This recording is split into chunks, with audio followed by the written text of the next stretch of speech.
So hello everybody, welcome back to our YouTube channel. आज हम लोग sexual reproduction in flowering plants को ही कंप्लीट करेंगे।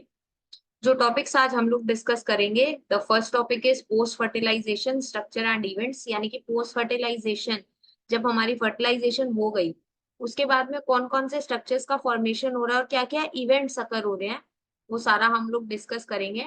एंड जो लास्ट टॉपिक हम लोग डिस्कस करेंगे that will be your apomixis and polyembryony. ठीक है, तो इसको हम लोग डिस्कस करेंगे। तो चलिए स्टार्ट कर लेते हैं पोस्ट फर्टिलाइजेशन इवेंट से। Following double fertilization, events of endosperm and embryo development, maturation of ovule into seed and ovary into fruit are collectively termed as post-fertilization events. अब जब डबल फर्टिलाइजेशन हो गया, यानी कि जाइगोट और प्राइमरी एंडोस्पर्म न्यूक्लियस का formation हो गया, उसके बाद में कुछ इवेंट्स अकर होते हैं। इवेंट्स क्या क्या है आपके? एंडोस्पर्म और एम्ब्रियो के डेवलपमेंट जो हो रही है वो, ओव्यूल का मैच्योरेशन होता है सीड्स के अंदर, और ओवरी डेवलप होती है फ्रूट के अंदर। ये जो सारे इवेंट्स आपके डबल फर्टिलाइजेशन के बाद में हो रहे हैं, इनको हम लोग बोलते हैं पोस्ट फर्टिलाइजेशन इवेंट्स। ठीक है, तो सबसे पहले हम लोग डिस्कस करेंगे एंडोस्पर्म के बारे में। ठीक है, सबसे पहले हम लोग डिस्कस करेंगे एंडोस्पर्म के बारे में। Endosperm development precedes embryo development. इसका क्या मतलब है? इसका मतलब है कि एम्ब्रियो के डेवलपमेंट से पहले आपका एंडोस्पर्म डेवलप होता है। मैंने लास्ट वीडियो में आपको बताया था कि जो एंडोस्पर्म होता है it is a nutritive tissue. ठीक है, it is a nutritive tissue जो क्या करेगा, आपके एम्ब्रियो को न्यूट्रिशन प्रोवाइड करेगा। ठीक है, जो आपका एंडोस्पर्म होता है वो एम्ब्रियो को न्यूट्रिशन प्रोवाइड करता है। तो अगर एम्ब्रियो की डेवलपमेंट होनी है तो उसको उसके लिए न्यूट्रिशन भी तो चाहिए ना, एंड न्यूट्रिशन कौन प्रोवाइड कर रहा है? एंडोस्पर्म। तो इसीलिए एंडोस्पर्म का जो डेवलपमेंट होता है वो एम्ब्रियो की डेवलपमेंट से पहले होता है। ठीक है, the primary endosperm cell divides repeatedly and form a triploid endosperm tissue. ये हम लोगों ने लास्ट वीडियो में डबल फर्टिलाइजेशन के अंदर भी पढ़ा था कि जो आपका प्राइमरी एंडोस्पर्म न्यूक्लियस होता है वही प्राइमरी एंडोस्पर्म सेल के अंदर क्या होता है, डिवाइड हो जाता है डेवलप होने के बाद में, और वो एक ट्रिप्लॉइड टिश्यू बनाता है जो आपका क्या होता है? एंडोस्पर्म होता है। ठीक है, तो आपको इसका जो है प्लॉइडी याद रखनी है। बेसिकली जो आपका एंडोस्पर्म होता है that is triploid in nature. The cells of this tissue are filled with reserved food materials and are used for the nutrition of developing embryo. Obviously, अगर वो न्यूट्रिशन के लिए यूज हो रहा है तो उसके अंदर बहुत सारा फूड रिजर्व प्रेजेंट होता है। In the most common type of endosperm development, the pen undergoes successive nuclear division to give rise to free nuclei. This stage of endosperm development is known as free nuclear endosperm. यानी कि जो endosperm development का most common type होता है उसके अंदर होता क्या है, जो आपका प्राइमरी एंडोस्पर्म न्यूक्लियस होता है उसके अंदर सक्सेसिव न्यूक्लियर डिविजन्स होती रहती है। यानी एक न्यूक्लियर डिवीजन के बाद फिर न्यूक्लियर डिवीजन होगी, तो कंटिन्यूअसली क्या होता रहता है, एक के बाद एक आपकी न्यूक्लियर डिवीजन होती रहती है, जिनकी वजह से फ्री न्यूक्लियाई डेवलप होती है। ठीक है, और इसीलिए हम लोग इसको क्या बोलते हैं, इसको हम लोग फ्री न्यूक्लियर एंडोस्पर्म भी बोलते हैं। यानी कि जो इस तरीके से एंडोस्पर्म का डेवलपमेंट हो रहा है उसे हम लोग फ्री न्यूक्लियर एंडोस्पर्म भी बोलेंगे। Subsequently, cell wall formation occurs and the endosperm becomes cellular.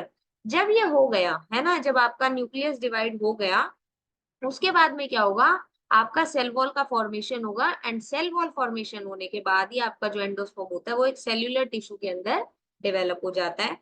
The number of free nuclei formed before cellularization varies greatly. The coconut water from tender coconut that you are familiar with is nothing but a free nuclear endosperm, which is made up of 1,000 of nuclei, and the surrounding white kernel is known as cellular endosperm.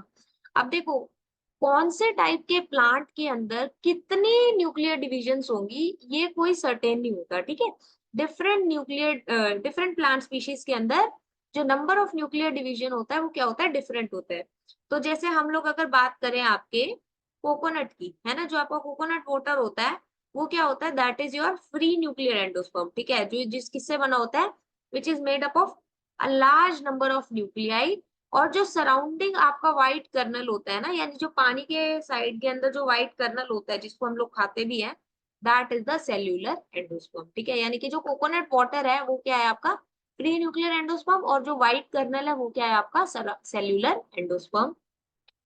Endosperm में either be completely consumed by the developing embryo before seed maturation, जिसमें example क्या क्या है आपके, P groundnut और beans, और it में persist in the mature seed, example castor and coconut, and B use during seed germination.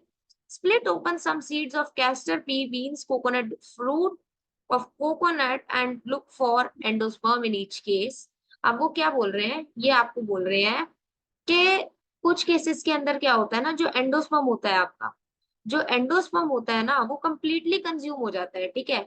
कौन consume करता है, जो आपका डेवलपिंग एम्ब्रियो होता है, वो आपके एंडोस्पर्म को काफी केसेस के अंदर कंप्लीटली क्या कर लेता है, कंज्यूम कर लेता है, इससे पहले कि आपका सीड जो है वो मेच्योर हो, ठीक है.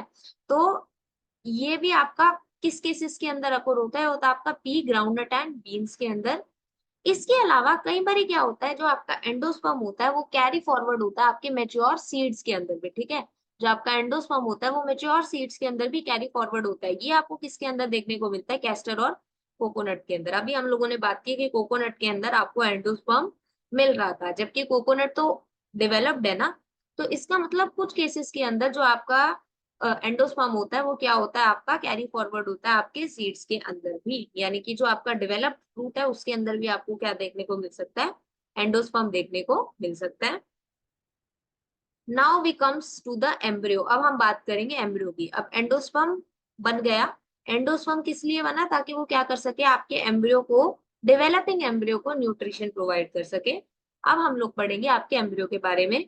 Embryo develops at the micropylar end of the embryo sac where the zygote is situated. अब ये क्या बोल रहा है कि जो एम्ब्रियो होता है, एम्ब्रियो का डेवलपमेंट होता है आपके एम्ब्रियो सैक की माइक्रोपाइलर एंड के ऊपर, जहां पर आपका जाइगोट सिचुएटेड होता है. हम लोगों ने पढ़ा था कि जाइगोट जो होता है वो माइक्रोपाइलर एंड के ऊपर मिलता है. तो जो आपका जाइगोट है वही तो एम्ब्रियो के अंदर कन्वर्ट हो रहा है ना. तो इसका मतलब जो आपका एम्ब्रियो का डेवलपमेंट भी होगा वो भी कहाँ पर होगा, आपका माइक्रोपाइलर एंड के ऊपर होगा. Most zygote divide only after a certain amount of endosperm is formed. There is an adaptation to provide assured nutrition to the developing embryo. यानी कि जो मैक्सिमम जाइगोट्स होते हैं, जब जो मैक्सिमम जाइगोट फॉर्मेशन होती है वो कब होती है, जब एक पर्टिकुलर अमाउंट में एंडोस्पर्म का फॉर्मेशन हो जाता है.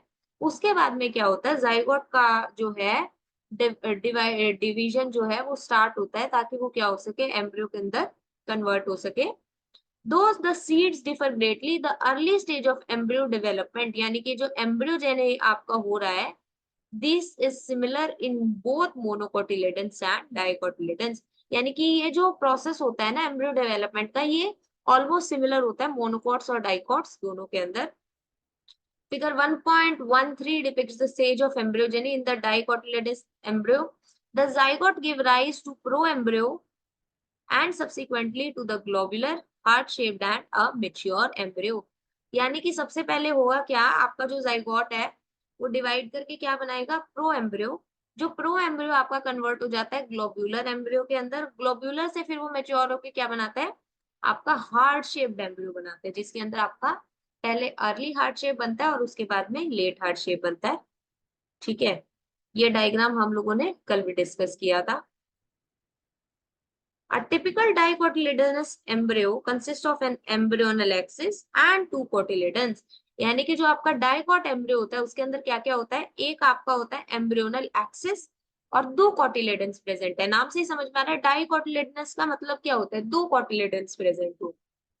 तो आपके डाइकोटिलेडनस एम्ब्रियो के अंदर एक एम्ब्रियोनल एक्सिस और दो कॉटिलेडन्स प्रेजेंट होंगे. The portion of embryonal axis above the level of cotyledon is called the epicotyle, which terminates with the plumule or the stem tip. यानी कि एम्ब्रियोनल एक्सिस जो है आपका, वो पोर्शन जो कॉटिलेडन्स के ऊपर होता है उसको हम लोग क्या बोलते हैं, उसको हम लोग बोलते हैं एपिकोटाइल, ठीक है. जो आपका खत्म कहाँ पर होता है, प्लूम्यूल या फिर स्टेम टिप के ऊपर. Cylindrical portion below the level of cotyledons is called the hypocotyl. यानी कि जो आपका कॉटिलेडन्स के नीचे वाला पोर्शन होता है उसको हम लोग क्या बोलते हैं, hypocotyl. That terminate at it lower and in the radical और रूट टिप. यानी कि हाइपोकोटाइल आपका कहाँ पर टर्मिनेट होगा, रेडिकल या फिर रूट टिप पे. जबकि जो आपका एपिकोटाइल होता है वो आपका प्लूम्यूल या फिर स्टेम टिप के ऊपर क्या होता है, टर्मिनेट होता है. The root tip is covered with the root cap, ठीक है. ये आपका डायग्राम दिया हुआ है। ये डायग्राम के अंदर आपको क्या दिखाया हुआ है, दिस इज योर प्लूम्यूल। ये आपके क्या है, कॉटिलेडन्स है, ठीक है। कॉटिलेडन्स के नीचे वाला जो हिस्सा है वो क्या है, हाइपोकोटाइल, जो कहाँ पर खत्म हो रहा है, रेडिकल के ऊपर टर्मिनेट हो रहा है। और जो आपका रेडिकल है वो किससे बेसिकली प्रोटेक्टेड रहता है, रूट कैप से। और कॉटिलेडन्स के जो ऊपर वाला हिस्सा है, यानी कि आपके कॉटिलेडन्स कहाँ पर टर्मिनेट हो रहे हैं, एपिकोटाइल। अगर हम एपिकोटाइल एरिया की बात करें तो वो आपका कहाँ पर टर्मिनेट हो रहा है, वो आपका टर्मिनेट हो रहा है प्लूम्यूल के ऊपर, ठीक है। सो आई होप इतना आप लोगों को समझ में आया। Embryos of monocotyledons possess only one cotyledon. ये तो सबको पता है कि मोनोकोटिलेडन्स के अंदर क्या होता है, ओनली वन कोटिलेडन प्रेजेंट होता है in the grass family. Example क्या है मोनोकॉट्स का, grass family. The cotyledon is known as scutellum that is situated towards one side, यानी कि वो लेटरल साइड पे प्रेजेंट होता है एम्ब्रियोनल एक्सिस के, ठीक है। और उस कोटिलेडन को क्या नाम दिया जाता है, उस कोटिलेडन को नाम दिया जाता है scutellum. At its lower end, the embryonal axis has the radicle and the root cap enclosed in an undifferentiated sheath known as polyorhiza। यानी कि जो आपका लोअर एंड के ऊपर एम्ब्रियोनल एक्सिस होती है, उसके पास में क्या प्रेजेंट होता है, वहां पर आपका प्रेजेंट होता है रेडिकल, जिससे बेसिकली आपका क्या होता है ना, रूट डेवलप होता है, ठीक है। रेडिकल से ही आपका क्या होता है, रूट डेवलप होता है। और प्लूम्यूल से क्या डेवलप होता है, प्लूम्यूल से आपके डेवलप होती है शूट्स, ठीक है। तो बेसिकली ये जो रेडिकल आपका ये रूट कैप से प्रोटेक्टेड रहता है। और ये दोनों ही चीजें एक अनडिफरेंशिएटेड शीथ के अंदर क्या होती है, एनक्लोज्ड होती है, जिसका नाम होता है पॉलियोराइजा, ठीक है, जिसका नाम क्या होता है, पॉलियोराइजा। The portion of embryonal axis above the level of attachment of scutellum is known as epicotyl. यानी कि जो एम्ब्रियोनल एक्सिस के ऊपर वाले जो है आपका स्क्यूटेलम के ऊपर जो प्रेजेंट होगा उसको हम लोग क्या बोलेंगे, एपिकोटाइल। और एपिकोटाइल के पास में क्या होता है, शूट अपेक्स होता है, साथ में few leaf primordia enclosed in a hollow foliar structure known as coleoptile. यानी कि जो आपका जो स्ट्रक्चर शूट अपेक्स की तरफ है, यानी जो एपिकोटाइल की तरफ स्ट्रक्चर है, उसको हम क्या बोल रहे हैं, पॉलियोप्टाइल। जो आपका स्ट्रक्चर हाइपोकोटाइल की तरफ प्रेजेंट है उसको हमने क्या बोला, पॉलियोराइजा, ठीक है। तो ये आपका डायग्राम देख लेते हैं। ऊपर आपका क्या दिखाया हुआ था, डाइकॉट का, और ये नीचे आपका क्या है, मोनोकॉट, ठीक है। ये आपका जो है बेसिकली जो सिंगल कॉटिलेडन है, इसको हमने क्या नाम दिया, स्क्यूटेलम। ये आपके क्या प्रेजेंट है, ये आपके प्रेजेंट है पॉलियोप्टाइल, है ना। यानी कि ये बेसिकली आपके जो है शूट अपेक्स की बात हो रही है। ये आपका एपीब्लास्ट है और नीचे आपका क्या है, कोलियोराइजा। कोलियोराइजा के अंदर क्या है आपका, ये रेडिकल, और ये आपका रूट टिप, रूट कैप, ठीक है। यानी कि जो आपका रेडिकल और रूट कैप है ये आपका पॉलियोराइजर के अंदर क्या है, एनक्लोज्ड है। अब बात कर लेते हैं सीड की, ठीक है। अब हम लोगों ने देख लिया एंडोस्पर्म भी बन गया, एम्ब्रियो भी बन गया। अब हम देखेंगे एम्ब्रियो जो है वो सीड में किस तरीके से डेवलप हो रहा है। In angiosperm the seed is the final product of sexual reproduction. यानी एंजियोस्पर्म्स के अंदर जो सेक्सुअल रिप्रोडक्शन का फाइनल प्रोडक्ट होता है that is your seed. It is often described as a fertilised ovule. यानी कि सीड को आप और क्या बोलते हैं, सीड को हम लोग बोलते हैं fertilised ovule. Seeds are formed inside fruits. Seeds का जो फॉर्मेशन होता है वो फ्रूट्स के अंदर होता है। And the seed typically consist of seed pod, cotyledon and an embryo axis. Seed के स्ट्रक्चर के अंदर क्या क्या पार्ट्स प्रेजेंट होते हैं, सीड कोट होगा, कोटिलेडन होता है, और उसके साथ में एक एम्ब्रियो एक्सिस प्रेजेंट होता है। The cotyledons The cotyledons of the embryo are simple structures, generally thick and swollen due to the seed storage of food reserve as in legumes. Mature seeds may be non-albuminous और ex-albuminous, ठीक है। यानी कि जो mature seeds आपके होते हैं वो आपके non-albuminous भी हो सकते हैं, या फिर उसको हम लोग क्या बोलते हैं, ex-albuminous भी बोलते हैं। बेसिकली होता क्या है, जो आपके नॉन एल्ब्यूमिनस सीड्स होते हैं उनके अंदर कोई एंडोस्पर्म प्रेजेंट नहीं होता, ठीक है। उनके अंदर कोई भी जो है आपका एंडोस्पर्म प्रेजेंट नहीं होता, as it is completely consume during the embryo development. ऐसे जो सीड्स होते हैं उनके अंदर जो एम्ब्रियो है, जो एंडोस्पर्म है, वो एम्ब्रियो डेवलपमेंट के अंदर ही क्या हो जाता है, कंप्लीटली कंज्यूम हो जाता है। और इसमें एग्जाम्पल क्या क्या होंगे, पी एंड ग्राउंडनट। उसके बाद जो आपके एल्ब्यूमिनस सीड्स है उनके अंदर क्या होता है, they retain a part of endosperm as it is not completely used during the embryo development। अब जो एल्ब्यूमिनस सीड्स होते हैं इनके अंदर आपको कुछ पोर्शन ऑफ एंडोस्पर्म देखने को मिल जाता है, क्योंकि वो कंप्लीटली कंज्यूम नहीं हुआ होता जब आपका एम्ब्रियो डेवलप हो रहा होता है उस टाइम पे। अब इसका एग्जांपल क्या है, व्हीट, मेज, barley and castor. Occasionally in some seeds such as black pepper and beet, remnants of nucellus is also persistent. The residual persistent nucellus is known as perisperm। यानी कि कुछ स्पीशीज के अंदर क्या देखने को मिलता है आपको, जो न्यूसेलस होता है ना वो भी परसिस्टेंट होता है, यानी कि वो भी कैरी फॉरवर्ड हो रहा होता है, वो भी प्रेजेंट होता है। तो जो आपका ये परसिस्टेंट न्यूक्लियस होता है इसको नाम दिया जाता है पेरिस्पर्म। इसको क्या नाम दिया जाता है, perisperm. Integuments of ovule harden as tough protective seed coats. यानी कि जो आपके ओव्यूल्स के इंटेग्यूमेंट्स होते हैं ना, यही बेसिकली क्या बनाते हैं, सीड कोट्स का फॉर्मेशन करते हैं। The micropyle remain as a small pore in the seed coat which facilitates entry of oxygen and water into the seed during germination। यानी कि जो आपका माइक्रोपाइल होता है वो एग्जिस्ट करता रहता है, बट वो क्या हो जाता है, एक स्मॉल पोर के अंदर कन्वर्ट हो जाता है, जिसकी हेल्प से आपका वाटर का और ऑक्सीजन का ट्रांसफर होता रहता है सीड के अंदर बाहर। As the seed matures, its water content is reduced and the seed becomes relatively dry। यानी कि जैसे जैसे सीड आपका मेच्योर होगा, तो सीड के मेच्योर होने के साथ ही क्या हो जाता है, वाटर कंटेंट जो है वो धीरे धीरे करके रिड्यूस हो जाता है एंड सीड्स क्या हो जाते हैं आपके, ड्राई हो जाते हैं। The general metabolic activity of embryo slows down. यानी कि जो एम्ब्रियो की मेटाबॉलिक एक्टिविटी है वो धीरे धीरे धीरे करके क्या हो जाएगी, स्लो डाउन हो जाएगी। द एम्ब्रियो में enter a state of inactivity known as dormancy. यानी कि जो आपका एम्ब्रियो है वो क्या हो जाता है, बेसिकली डोरमेंट हो जाता है, यानी कि वो इनएक्टिव स्टेज के अंदर चला जाता है। और if the favourable conditions are available, they germinate. अगर उनको फेवरेबल कंडीशंस मिल गई है आपके एम्ब्रियो को, तो उस केस के अंदर क्या हो जाता है, आपका एम्ब्रियो डेवलप कर जाता है। As ovule matures into the seed. अब जैसे जैसे जो आपके ओव्यूल्स हैं वो सीड्स के अंदर मैच्योर होंगे, तो ओवरी क्या हो जाएगी, फ्रूट के अंदर डेवलप हो जाएगी। तो यानी कि जो आपका transformation of ovules into seeds and ovary into fruits है, वो क्या है आपका साथ साथ हो रहा होता है। यानी कि ओव्यूल से सीड का फॉर्मेशन और ओवरी से फ्रूट का फॉर्मेशन ये साथ साथ चल रहे होते हैं, दोनों इवेंट्स साथ साथ चल रहे होते हैं। The wall of ovary develops into the wall of fruit known as pericarp। यानी कि जो आपकी ओवरी की वॉल होती है ये क्या करती है, फ्रूट वॉल के अंदर कन्वर्ट हो जाती है, और उस फ्रूट वॉल को हम क्या बोलते हैं, पेरिकार्प। ठीक है, जो आपकी फ्रूट वॉल होती है उसको हम लोग क्या बोलते हैं, उसको हम लोग बोलते हैं pericarp. The fruits may be fleshy as in guava, orange, mango etcetera, और may be dry as in groundnut and mustard. यानी कि जो आपके फ्रूट्स हैं वो आपके फ्लैशी भी हो सकते हैं। फ्लैशी फ्रूट कौन कौन से होंगे, मैंगो, ऑरेंज, गुआवा। या फिर आपके फ्रूट्स क्या होते हैं, ड्राई भी होते हैं, जैसे groundnut, mustard.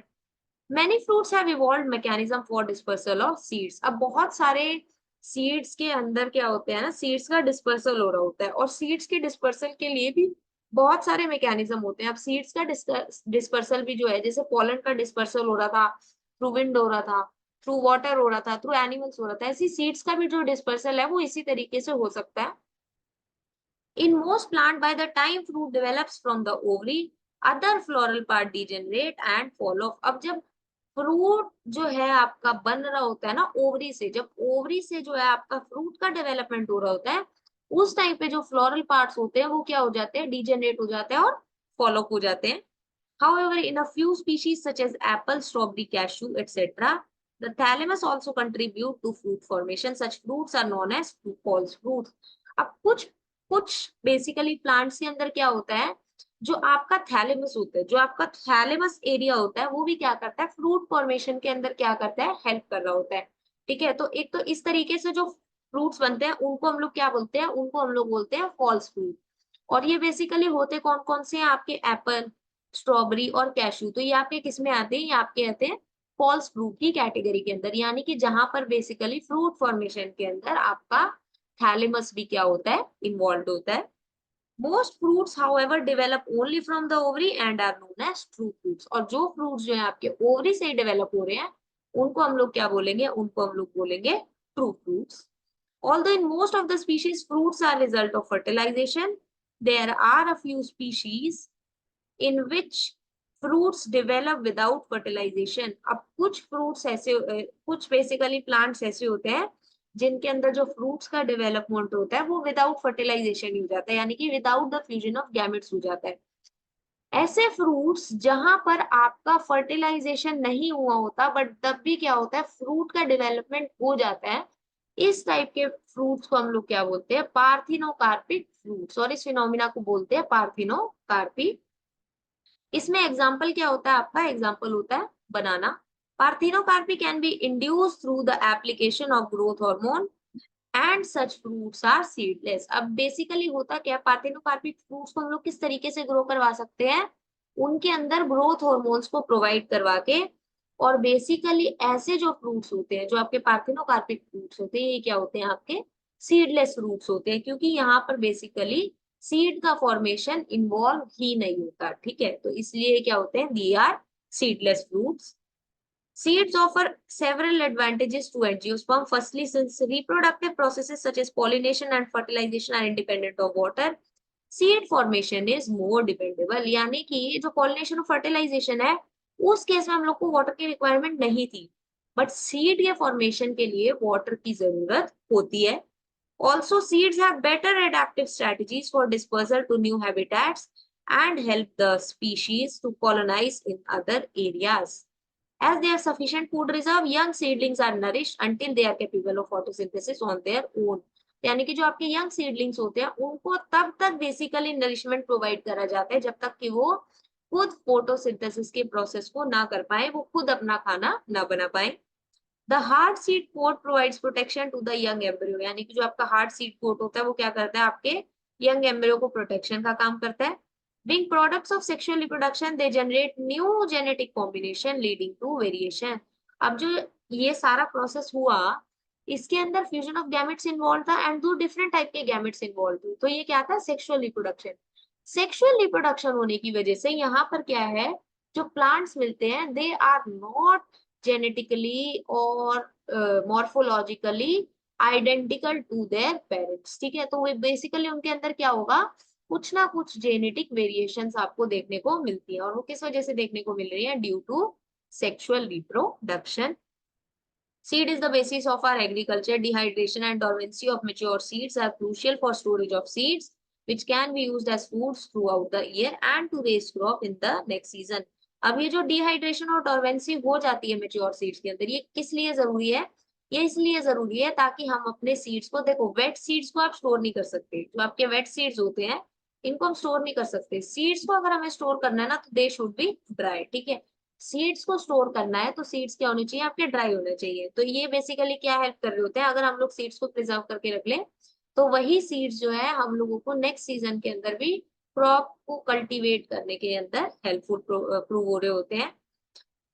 How long do seed remain active after they are dispersed? This period vary greatly. Basically ये बात हो रही है आपकी वायबिलिटी की, और वायबिलिटी के बारे में हम लोगों ने ऑलरेडी काफी डिटेल में डिस्कस कर लिया था कि जो वायबिलिटी होती है वो डिफरेंट सीड्स की क्या होती है, वो डिफरेंट होती है। Seeds of a large number of species live for several years. Some species can remain alive for hundred of years. ठीक है, तो यानी कि बहुत सारे जो सीड्स होते हैं वो कई हजार सालों तक भी क्या कर सकते हैं, वाइबल रह सकते हैं। The oldest is that of a lupine Lupinus arcticus excavated from Arctic tundra. The seed germinated and flower after an estimated record of 10,000 years of dormancy, यानी कि 10,000 साल तक डोरमेंट रहने के बाद भी ये वाला जो सीड था ये क्या कर गया था, बेसिकली जर्मिनेट कर गया था। तो इसे क्या समझ में आता है कि ये कितना ज्यादा वाइबल है, जब 10,000 सालों के बाद में भी वो जनरेशन करवा पा रहा है, तो इस समय समझ में आता है कि इसके जो सीड्स हैं बेसिकली वो कितने वायबल होते हैं। A recent record of 2000 year old viable seed is of the date palm. अब जो डेट पाम है उसकी वायबिलिटी कितनी हो गई, 2000 साल, उसकी वायबिलिटी हो गई 2000 years.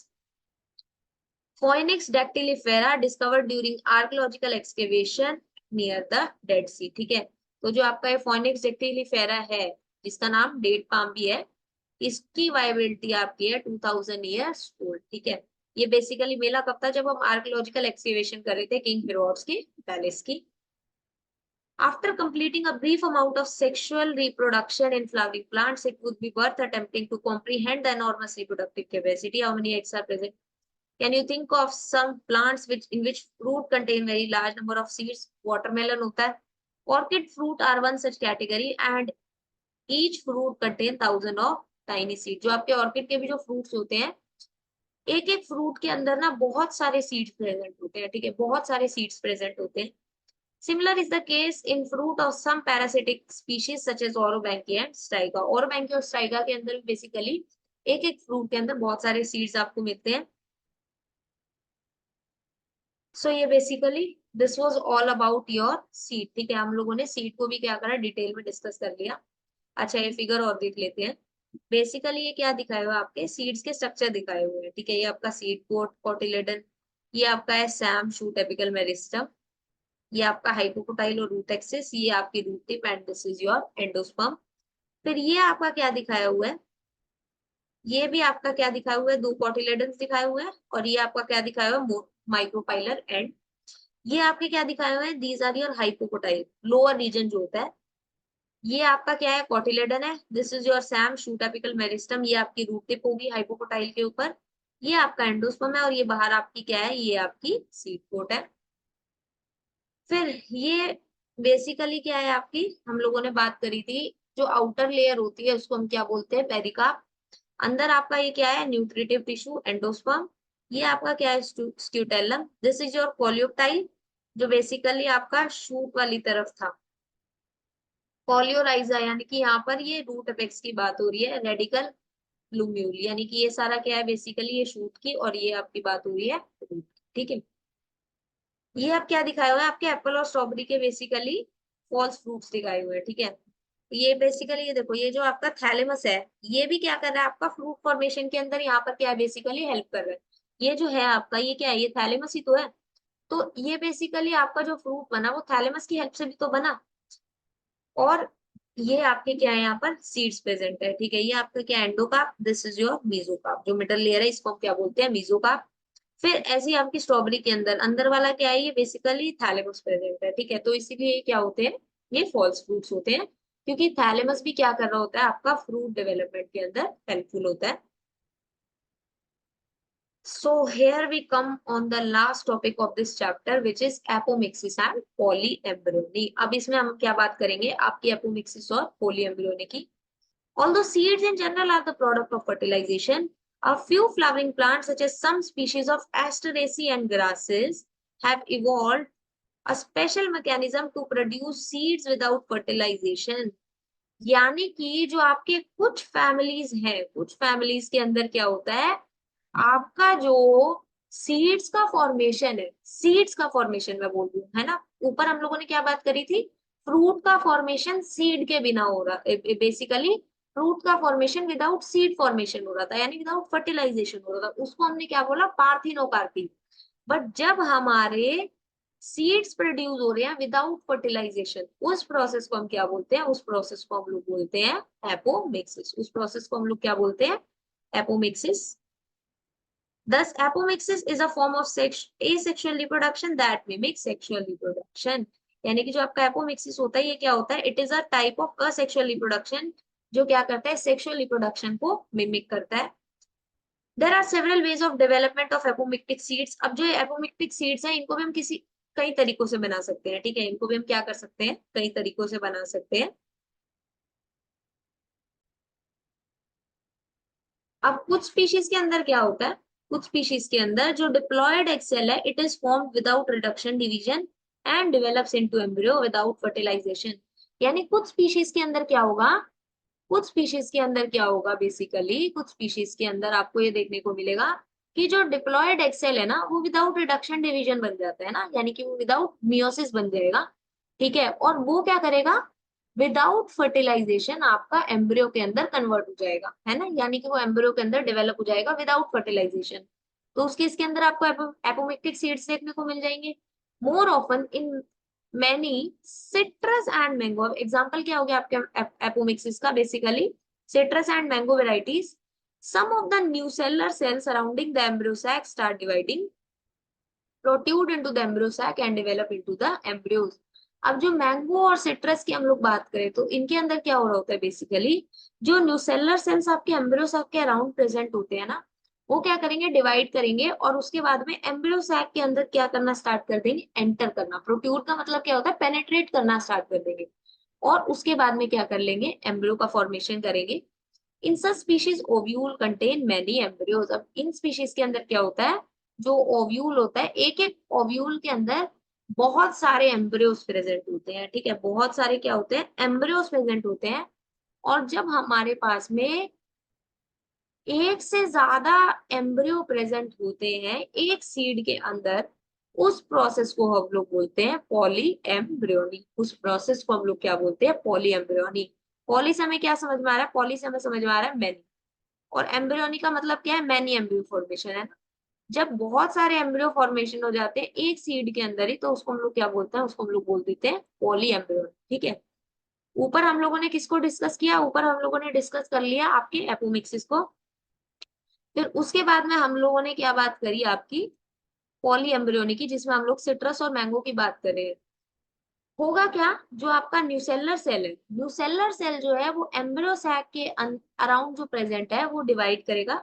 डिवाइड करके वो क्या करेगा, एम्ब्रियो सैक के अंदर पेनेट्रेट करना स्टार्ट कर देगा और एम्ब्रियो फॉर्मेशन करना स्टार्ट कर देगा।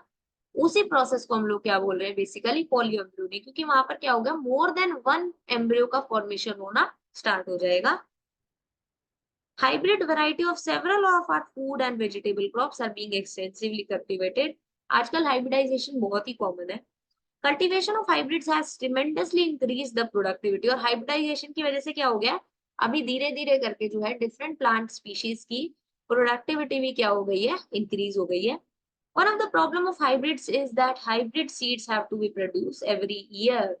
अब hybridization का एक बड़ा limitation क्या है, जो हमारे normal seeds हैं, जिनके अंदर बेसिकली हम लोगों ने कोई चेंजेस नहीं किए हुए, उनके अंदर क्या होगा, हम लोगों उनको स्टोर कर सकते हैं और उनको नेक्स्ट ईयर क्या कर सकते हैं, कल्टीवेशन के लिए यूज कर सकते हैं। बट हाइब्रिड्स के अंदर क्या है ना, हम लोगों को हर साल नए हाइब्रिड सीड्स बनाने पड़ेंगे, उसके बाद ही हम लोग क्या कर सकते हैं, न्यू प्लांट्स को ग्रो करवा सकते हैं। तो ये एक बड़ा मेजर लिमिटेशन है। If the seeds collected from hybrids are sown, the plants in progeny will segregate and do not maintain hybrid characters. तो यानी कि अगर हम लोग क्या करें, बेसिकली हम लोग हाइब्रिड सीड्स को क्या कर ले, स्टोर कर ले और उसके बाद में उनको उगाएं, तो उसके इसके अंदर जो प्रोजेनी होंगी उसके अंदर क्या होगा, बेसिकली कैरेक्टर्स का सेग्रीगेशन होना स्टार्ट हो जाएगा और वहां पर हाइब्रिड कैरेक्टर्स जो है वो मेंटेन नहीं रहेंगे। Production of hybrid seeds is costly. अब जो हाइब्रिडाइजेशन का प्रोसेस है ये कॉस्टली भी है, and hence the cost of hybrid seeds become too expensive for the farmers. और इसी वजह से बहुत सारे जो फार्मर्स होते हैं वो क्या कर पाते हैं, बेसिकली वो आपके हाइब्रिड सीड्स को अफोर्ड नहीं कर पाते। If these hybrid seeds are made into apomix, there is no segregation of characters in the hybrid progeny. अगर हम लोग क्या करें, इन हाइब्रिड्स को एपोमिक्सिस एपोमिक्सिस की हेल्प से क्या करना स्टार्ट कर दे, एपोमिक्टिक सीड्स के अंदर कन्वर्ट कर दे, तो उस केस के अंदर कैरेक्टर्स का सेग्रीगेशन हमें नहीं देखने को मिलेगा, ठीक है। तो उस केस में हम लोग क्या कर सकते हैं, उनको स्टोर भी कर पाएंगे। अब वो जो एपोमिक्टिक सीड्स के अंदर कन्वर्ट हुए, तो हम लोग क्या कर पाएंगे, उनको स्टोर भी कर पाएंगे और उनको हम लोग नेक्स्ट सीजन्स के लिए यूज भी कर पाएंगे। यानी कि वो क्या होगा, बेसिकली फार्मर्स को हर साल हाइब्रिड सीड्स लेने की जरूरत नहीं पड़ेगी, और उसको जो है बेसिकली ये वाला जो मेथड होगा वो कहीं ना कहीं फिर उसको कॉस्ट इफेक्टिव लगेगा, एंड वो क्या कर सकता है, बेटर क्रॉप वेराइटीज को वो क्या कर सकता है, उसके इसके अंदर ग्रो भी कर सकता है, ठीक है।